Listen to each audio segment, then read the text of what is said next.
Welcome to Transition Planning with Sticky Notes, hosted by Family Network on Disabilities.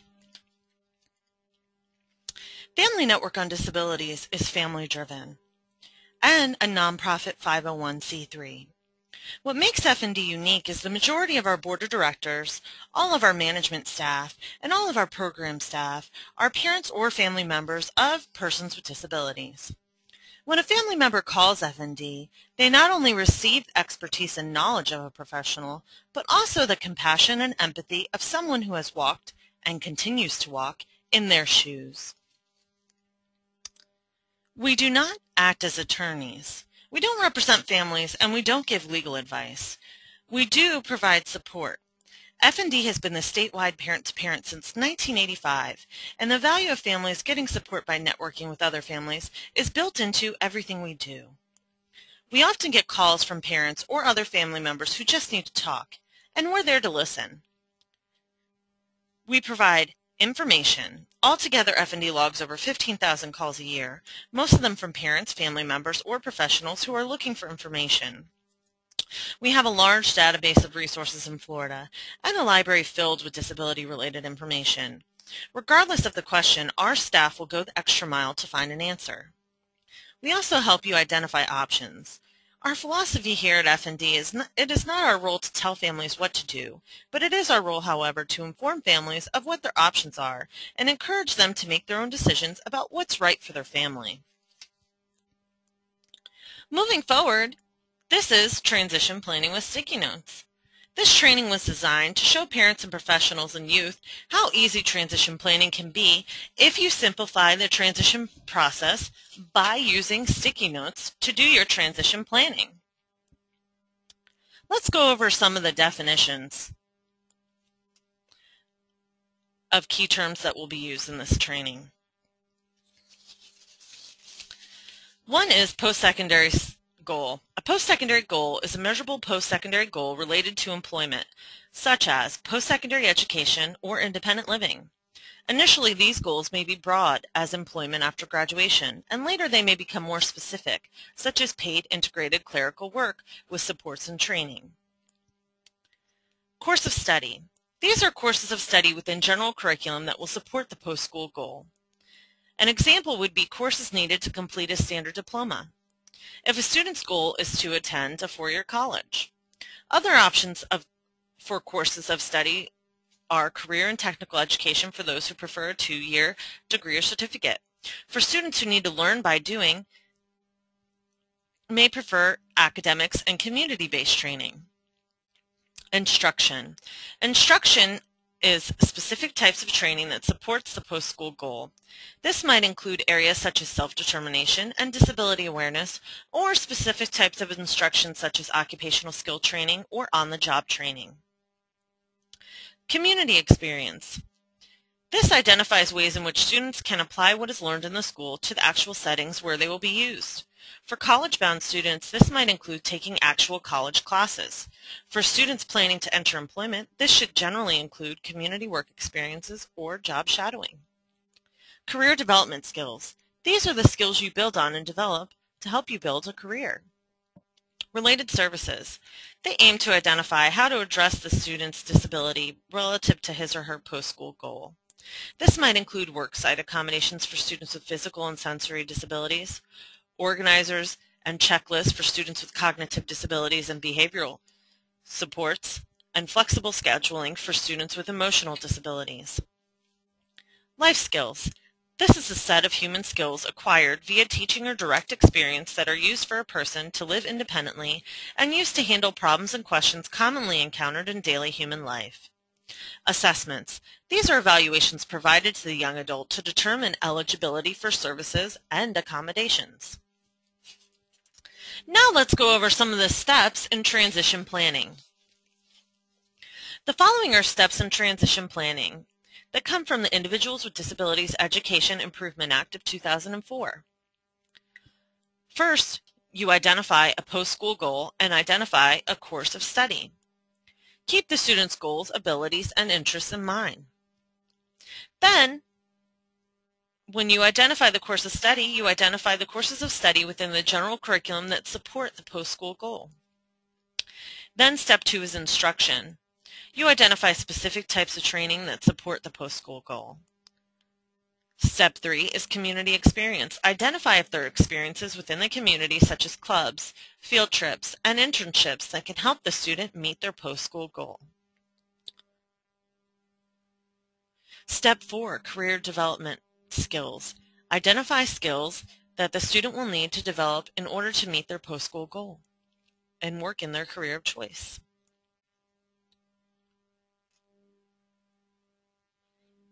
Step 5, related services. Identify what services can help level the playing field for the student through related services. Step 6, life skills. Identify what life skills will be needed to achieve post-secondary goals. Step 7, assessments. Identify what assessments may be implemented to identify additional services that can further assist the students in achieving post-secondary goals. Now, using as a fictitious student John, who's 14 in the 7th grade and has autism, let's make a transition plan for him using sticky notes. First, place the sticky notes horizontally across the top with the age categories, and areas of transition. Then first identify a post-secondary goal and course of study. In this case, John's post-secondary goal is chosen for you. He is planning for employment at a hotel or resort, and his course of study is a special diploma option 2. We'd like to let you know that diploma options are a team decision. John's team has chosen Special Diploma Option 2 as his best route for graduation. For more information on diploma options, please see the downloadable form on diploma options. Now, keeping in mind the key terms and steps of transition, let's look at the student's profile and determine how we can create a transition plan for this student using sticky notes. The student's name is John. He's in 7th grade. He's 14 years old. He's a male. His primary disability is developmental. His interests include maps, hotels, gas stations, music, and traveling. Some current related services he's receiving are MedWaiver Companion and Behavior Specialist.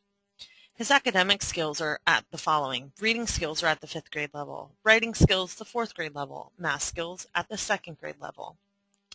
His diploma option of choice, Special Diploma Option 2.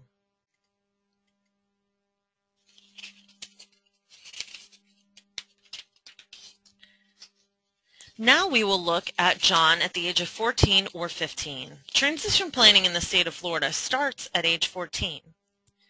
You will lay out your course sticky notes.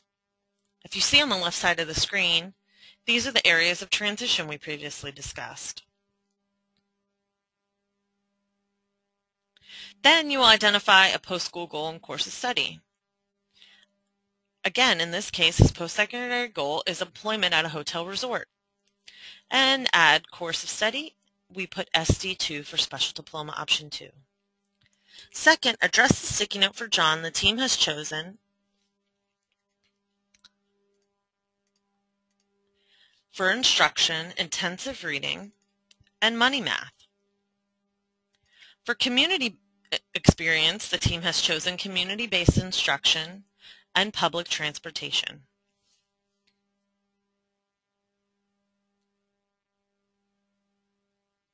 This will help him understand how to handle and react socially to situations he may encounter as an active member in the community.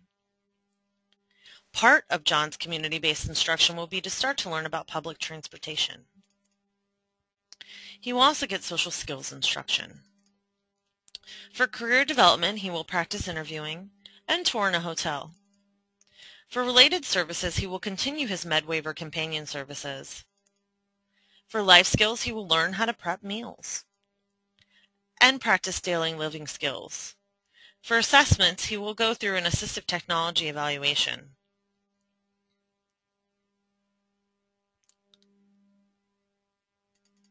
A life skills checklist, which will determine where he is successful and lacking in his life skills.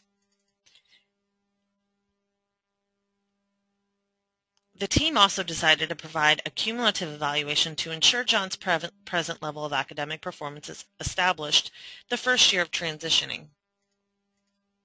He also will be given occupational therapy evaluation to see if that may further assist him in achieving his goals. Let's look at John at age 16. For instruction, he will start to learn how to use a computer to increase reading and writing skills. He will take part in driver's education. He will also continue to work on money math by focusing on budgeting. For community experience, he will start to look for a volunteer job, maybe at a nursing home, to learn skills that can be transferred into a hotel setting. John will also work on a learner's permit. For career development, he will job shadow at a hotel and practice filling out job applications, as well as start working on a functional resume. For related services,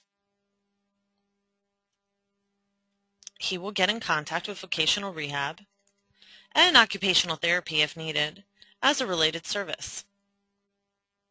Although John doesn't need OT for academics, he does need OT to meet transition goals, which is why he now qualifies for this service. For life skills, John will join a life skills club through his school and start to learn how to use a microwave. For assessments, he will take an interest work inventory, as well as reevaluating his life skills checklist and a driving permit test.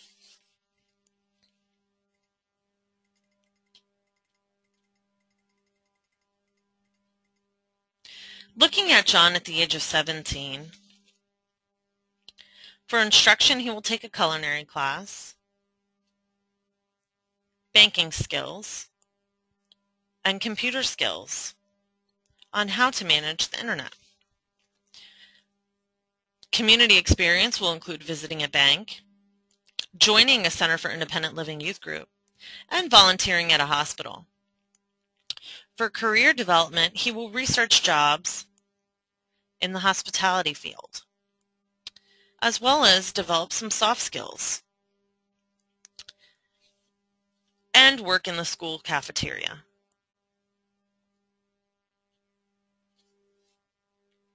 For related services, he will continue to have vocational rehab involved, as well as the Center for Independent Living. For living skills, he will create a shopping list, practice paying bills, and prepare meals using a stove. For assessments, he will complete a vocational rehab job assessment, and as well as look at guardian advocacy process in hopes his mom will be his guardian advocate for his 18th birthday. Now let's look at John at 18 to 19 plus years. He will do on-the-job training at different locations. He will also work on time management and organizational skills, as well as take a class to prepare him for GED test, or will graduate with special diploma option 2. And hopefully graduate with special diploma option 2.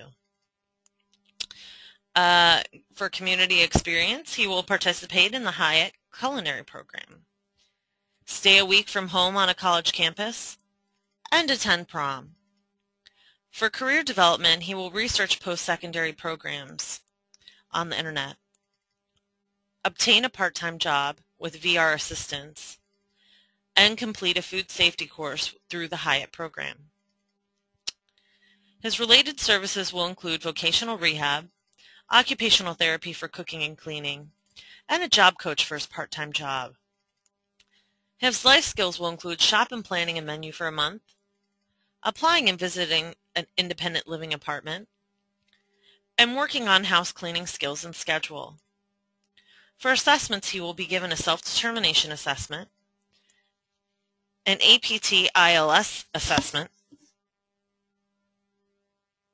the assessment for living in an independent living apartment,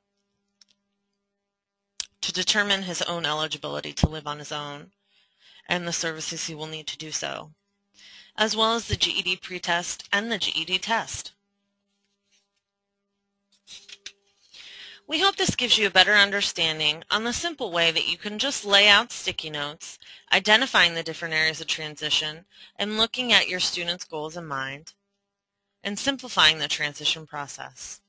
If you still have questions about this or anything else related to transition services, please contact us at 1-800-825-5736 or www.fndusa.org. Thank you so much, and we look forward to working with you in the future. And also, if you would like more information similar to this, please check out our FND University.